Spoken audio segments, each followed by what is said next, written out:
Nietzsche discovered the capacity of human beings to deceive ourselves. Before him, humans, philosophers at least, thought that we could construct rational systems to guide us through the world, in line with the Enlightenment project, which had been casting out irrational and arbitrary presumptions and replacing them with meticulously discovered certain truths. But what Nietzsche recognized was that the epistemological systems produced by these supposed self-styled truth-seekers seemed more to be justifications, post hoc rationalizations of a moral prejudice. So in Kant, he constructed a epistemological and metaphysical system that produced a divine command, effectively. Kant's moral prejudice was that of a deontologist. He wants to follow a moral maxim. And so he constructed his metaphysic around that moral maxim. And in the same way, Spinoza had a prejudice about the nature of God, God being unity to Spinoza. His idea of God was something more like the typical German idea of a unified whole being. But he presented his philosophical system in an extremely rigorous and at least ostensibly analytical way. But at least with Nietzsche, he realizes that in fact it's that prejudice that he wants to justify at the end, that happiness is attaining a greater perfection. His general moral maxims, Spinoza, they are actually at the core of his philosophy. They are not the moral results of a certain epistemological system. They are the actual seed. They are the root. And the core of the philosophy is the moral imperative that they're aiming at. And then the metaphysical and epistemological system is constructed around that. And Nietzsche was the first to really recognize that fact. Now, Foucault follows Nietzsche. He describes himself as a follower of Nietzsche. But it seems to me that really he's more of a victim of Nietzsche. Because he seems to have taken that thread of Nietzsche, that underlying every philosophical system is a moral imperative,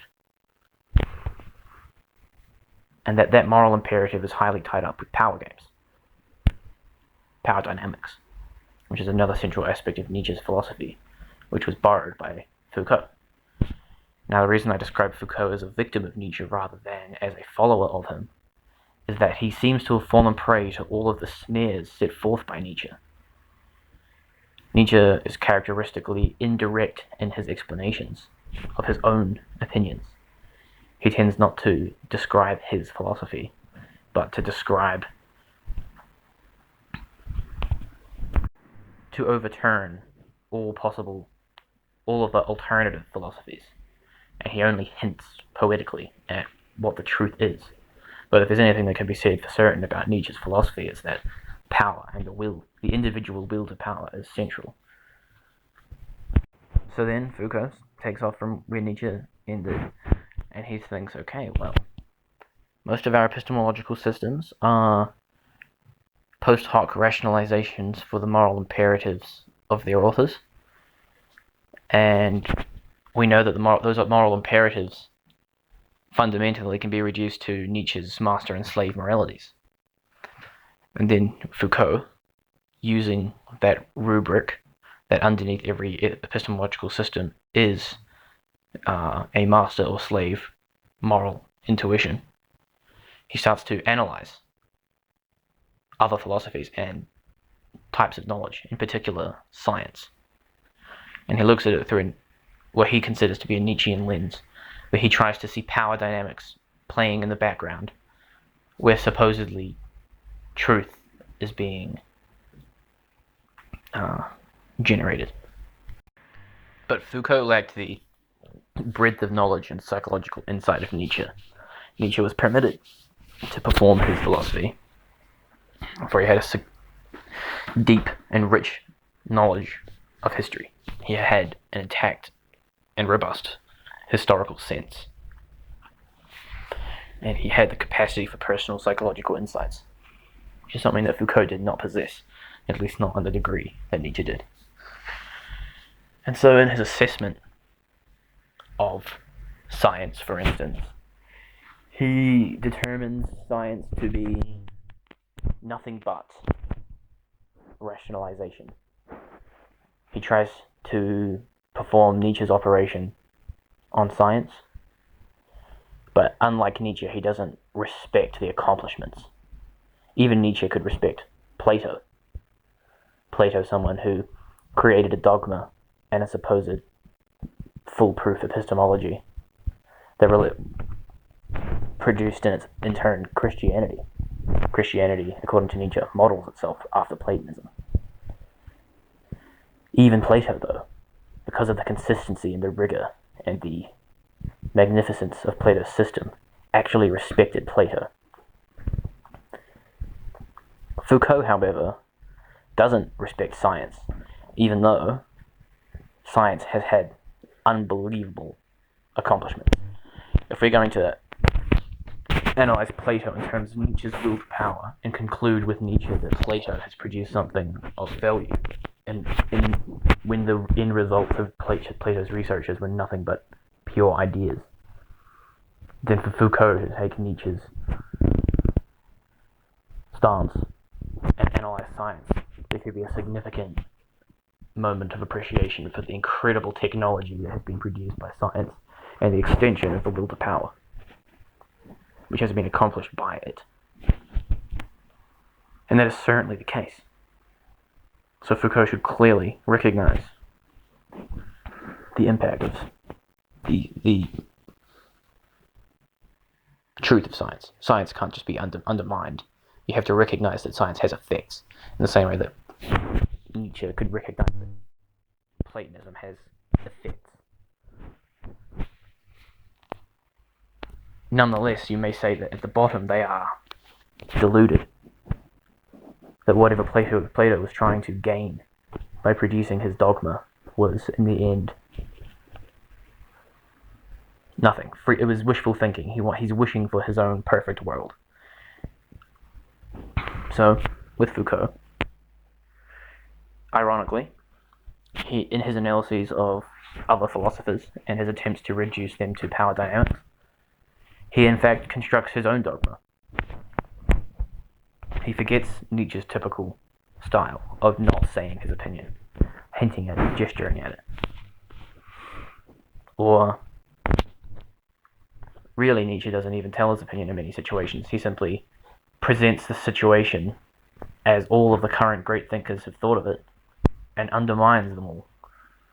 So if you want to think about how to live your life, he'll take down the Stoics, and he'll take down the existentialists, he'll take down anyone. He'll take down the religious, the scholastics, he'll take down any philosophical system, because he sees that they're all post hoc rationalizations for some expression of the will to power. Whereas Foucault doesn't recognize that, so he ends up constructing his own dogma. And that dogma has now been picked up by postmodern philosophers, critical theorists. It's very common in the university. And it's fundamentally a misunderstanding of Nietzsche. And a going astray, being caught up in the problems described by Nietzsche, and being, dashed upon the rocks, broken into pieces.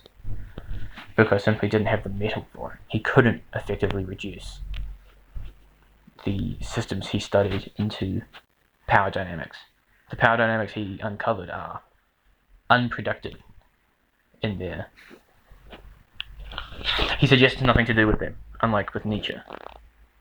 Nietzsche seems to have an appreciation for the substance of what's going on. He recognizes that Plato has substance, that Spinoza and Kant have substance, but that they are still deluded. But there is something in them which is expressing the will to power which he considers to be of substance, and which justifies him in making positive assertions. Foucault, however, accepts nothing as he doesn't explicitly believe in the will to power, or if he does, he doesn't analyze things in terms of it. Nietzsche has that fundamental faith in the will to power, and he can orient his descriptions around it. He can take that as a given, and then using that framework that he's built around his notion of the will to power, he can analyze things. Whereas Foucault has not produced a robust notion of power, but he has somehow borrowed the notion that power underlies truth-seeking systems from Nietzsche. But he simply didn't have the same principle. He didn't have the vision of what that meant, what power means, that Nietzsche did. So in all of Foucault's analyses, he's reducing the world of appearance to the real world of power. But he has no realistic notion of the world of power. And so he creates a dogma, and from within that dogma, we now see people attempt to construct and interpret the world. But there's still no absolute.